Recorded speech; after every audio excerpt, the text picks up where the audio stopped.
उन्होंने केस के सारे फैक्ट्स जानने चाहे ताकि वो उसके आधार पर वो स्टेटमेंट रिकॉर्ड कर सके। सारी ब्रीफिंग उनको वहां पर दी गई। कोई क्वेश्चनर दिल्ली पुलिस ने उन पर नहीं थोपा, जैसा कि सुनने अलेज किया जा रहा है। जब वो वसंत विहार थाने से पहुंची सफदरजंग हॉस्पिटल पर, तब लड़की की मदर ने ऐतराज किया कि वो नहीं चाहती है कि उसकी वीडियोग्राफी हो। डॉक्टर्स ने भी मना किया कि ये वीडियोग्राफी नहीं होनी चाहिए, क्योंकि इससे ज्यादा लोग अगर अंदर जाएंगे आईसीयू में तो इन्फेक्शन का ज्यादा खतरा होता है। इसलिए वीडियोग्राफी नहीं हो पाई। ये खुद गई, इन्होंने बयान रिकॉर्ड किया। बयान रिकॉर्ड करने के बाद बाहर आई। उन्होंने रेप विक्टिम की मदर का बयान रिकॉर्ड किया 7:40 पर एसीपी डिफेंस कॉलोनी की मौजूदगी में, और उसके बाद वो वहां से चली गई।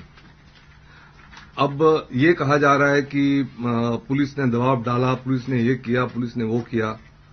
तो हम लोग का ये कहना है कि अगर बयान रिकॉर्ड करने के लिए परिस्थितियां अनुकूल नहीं थी तो वो वापस चली जाती, उनको वापस चला जाना चाहिए था।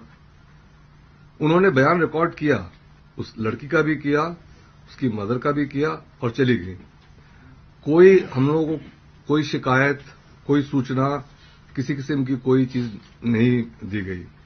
अचानक कल रात को ये पता चला कि कुछ शिकायत गृह मंत्रालय को भेजा गया है, और उस शिकायत की प्रतिलिपियां मीडिया के कुछ सेक्शंस में दे दी गई हैं। तो ये भी हैरानी की बात है कि अगर कोई शिकायत थी तो पुलिस का पक्ष भी सुनना चाहिए था। पुलिस का पक्ष सुनने के बाद, सारी बात की इंक्वायरी करने के बाद तब कोई शिकायत जाती, लेकिन शिकायत सीधे चली गई। तो ये बड़ी खेद की बात है, और हमें क्योंकि इससे इन्वेस्टिगेशन पर असर पड़ सकता है। और मैं एक बात दोबारा कहना चाहता हूं कि ये स्पष्ट करना चाहता हूं कि एसडीएम के लिए हम लोगों ने रिक्वेस्ट किया। एसडीएम को एस्कॉर्ट करके हमारे ऑफिसर ले गए। उन्होंने कहा कि हमें केस के लिए ब्रीफ कीजिए, तब हम लोगों ने उनको ब्रीफ किया। अगर उनको किसी भी तरह की प्रतिकूल वहां सर्कमस्टांसेस लग रहे थे, हालात लग रहे थे, तो उनको चाहिए था कि वो वहां से लौट जाती या किसी को शिकायत करती, लेकिन ऐसा कुछ नहीं हुआ। और 21 तारीख की ये बात है, 21 दिसंबर की। हम लोगों को कल जाके 24 तारीख की रात को पता चला कि एक शिकायत भेजी गई है जिसमें कि इस तरह के एलिगेशन लगाए गए हैं।